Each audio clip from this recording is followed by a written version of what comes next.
Hey,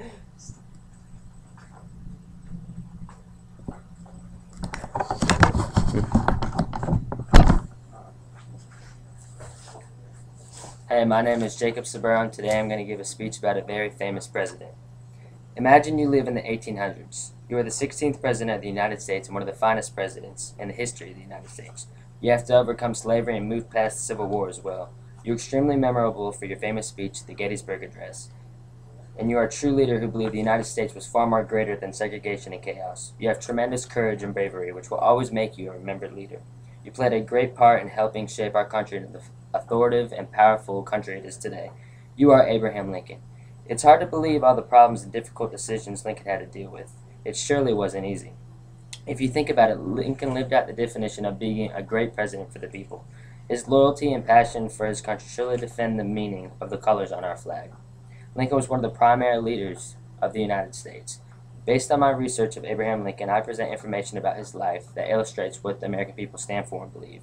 Although many did not prefer Lincoln as president, his actions and behavior stuck with the American people, which changed their hearts and their values. During the minutes that follow, I will tell you how Abraham Lincoln shaped the United States by starting with his childhood, by entering into the Civil War, by not giving up his presidency, and by leaving a legacy in his death. Abraham Lincoln's childhood was very memorable and vital to the man we know him as today. He was born in Hardin County, Kentucky on February 12, 1809. Lincoln's childhood was rough considering his father was killed by Indians and his brother died in infancy. Think about how tough it would be if you lost your brother and your father. Little details mentioned about his mother, Nancy. Lincoln also had an older sister named Sarah. In 1816, the Lincolns moved to Indiana partly on account of slavery. Lincoln slowly matured and served in the Black Hawk War.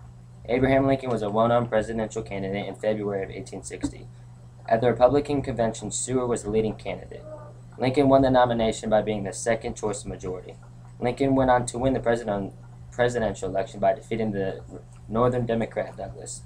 Lincoln was definitely the underdog. He selected a very strong cabinet, which was a majority of Republican politicians. While Lincoln was president of the United States, many states left the Union. Nothing he said had any effect on the South. The South was slowly gaining power. On April 12, 1861, the South Carolina fired and the Civil War had begun. Due to the fact that Lincoln was president, he positioned the best possible general to lead the North, which was Ulysses S. Grant. He led the Union. It was very difficult for Abraham Lincoln to be president and also have to deal with problems in the Civil War. I bet he was extremely stressful. We get stressed out just by college and our occupation. Think about leading the country in a war. Huge numbers of men and a great quantity of materials had to be provided for the Republican Party. The Republicans and Democrats were separated during the war. Let's face it, the Republicans and Democrats disagree on everything. According to the article, Lincoln Abraham, 1809 to 1865, written in New York of the 1991 edition of the Encyclopedia of American Literature, written by Perkins and Langer, some modern commentators believe that Lincoln was his own best general, and without his bold and intelligent guidance, the war would have been lost. Several people viewed Lincoln as a dictator, but his only ambition was to keep order in the states. Lincoln was obviously not a dictator. Everyone always tries to break down a good leader. It seemed as if whoever won the war, their view on slavery would be abolished. Lincoln kept a level head and brilliantly proclaimed the Gettysburg Address to the Union. According to the article, Abraham Lincoln and the Gale Online Encyclopedia of 2011, author unknown, published in Detroit, Lincoln was able to speak at the dedication of the National Cemetery at Gettysburg in what has become known as one of his famous speeches of his career, the Gettysburg Address. If Lincoln recited this speech in his communications class, he would have easily gotten an A. This speech motivated the Union, and soon after the Union found victory, the war was finally over. And I made this poster board for my visual aid. It's a picture of Abraham Lincoln with his unusually large hat, and it also shows some of his addresses and famous speeches, such as the Farewell Address, Inaugural Address, the Gettysburg Address, and the Emancipation Proclamation. Racial issues were changed by Lincoln's victory in the election for the United States. One man was very disturbed by this victory and would not allow any further changes by Abraham Lincoln. His name was John Wilkes Booth. He was a Southern sympathizer and plotted to do a very dreadful act, kill the President of the United States. Who in their right mind would want to kill the President of the United States? He was such a good leader. Such an act would cause serious consequences, but this is the price that John Wilkes Booth was willing to take.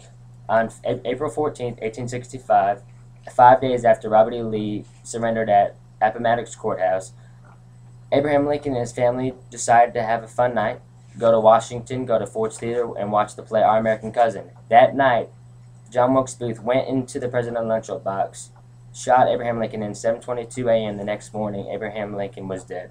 Lincoln's bold and courageous act saved the United States from chaos, and his actions ended slavery in the United States. As you can see, Abraham Lincoln was a very noteworthy president. In exercising his vision of unity, he helped to develop the United States into a very dominant country. Lincoln is remembered as a very popular president by his leadership in the Civil War, his life leading up to his presidency, and also leaving a legacy with his death. With such remarkable accomplishments to his credit, Abraham Lincoln stands prominently as one of the greatest presidents to ever live. He will be respected and appreciated for all his accomplishments and hard work as president. Thank you for listening.